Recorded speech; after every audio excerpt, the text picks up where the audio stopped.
So as you can see, the app is installed, but it shows two icons on the screen.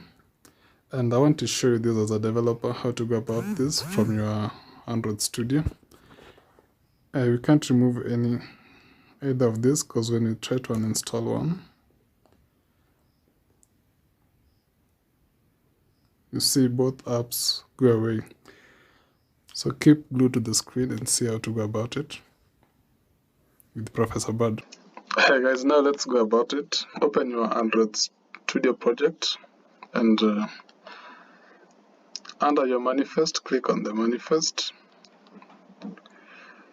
Check if you have, within the manifest code, check if you have two category launchers. Okay, so for instance here, under your activity, I have a category launcher. I also have a category launcher under splash activity. So to go about this, I'll have to do away with one of the category launchers that is not necessary.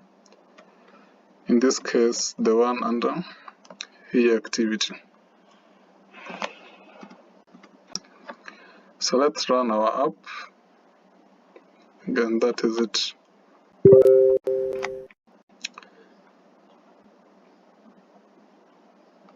It is now done. As you can see, the UN Fed icon appears only once on the screen.